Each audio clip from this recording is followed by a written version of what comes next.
Why is it that we Indians never invaded outwards except once?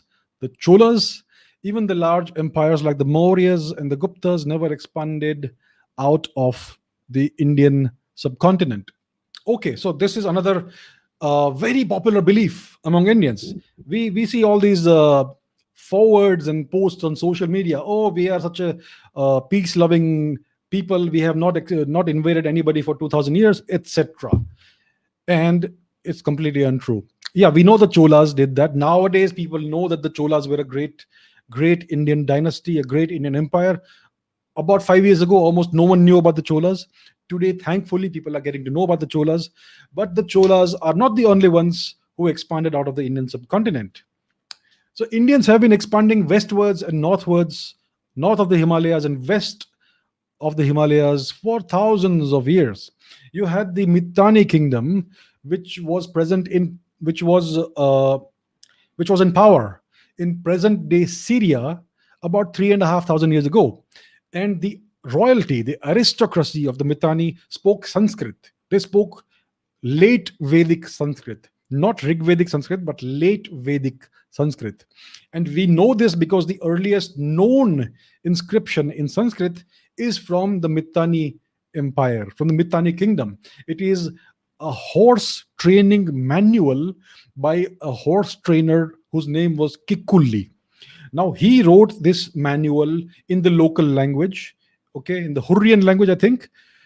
But there were certain terms, certain technical terms that did not exist in the local language. And therefore, he had to use Sanskrit terminology to describe these terms like Navavartana and all that. So, the number of circuits a horse should complete in one day or in 1 hour, and various other technical terms about horse training.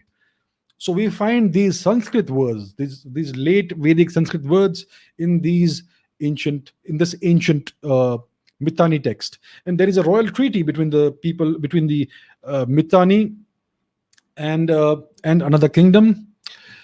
So this royal treaty invokes Vedic gods, Indra and Varuna, etc., in order to seal the treaty. So clearly, these were descendants of Indians.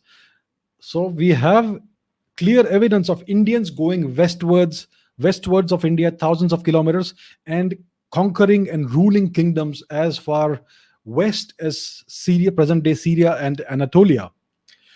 So that is an example of Indians expanding outwards and invading lands outwards. Let's talk about Kanishka. Kanishka the Great, one of India's greatest emperors of all time. He conquered an enormous empire. His empire stretched from the Caspian Sea to the Aral Sea to Western India to Eastern India and north of the Himalayas. It included the present day region of Xinjiang in China, which is currently occupied by China, the Tarim River Basin. So it was an enormous empire. And he conquered that using military. It was a military conquest. So Kanishka was a great military conqueror. He was Indian. So here we have another example of Indians expanding all the way to Central Asia and Iran and present day China, temporarily China. And then we have the Indian Emperor Vasudeva I, who again expanded into Central Asia and evicted the Chinese from that region. The Chinese were from time to time trying to expand their area of influence. So they were trying to come into Central Asia, and Vasudeva I kicked them out of Central Asia. So here we have another emperor again who has expanded out of India. So there are so many other examples. There is a Manipuri king whose name I forget right now. I will look it up. But this Manipuri king conquered parts of Burma. And there was another Manipuri king who conquered parts of present-day Yunnan, the Yunnan province of China. So Indians have been expanding beyond our present-day boundaries for thousands of years. I have just spoken about a few of these expansions, military conquests. There are many more that I will cover in future episodes, right?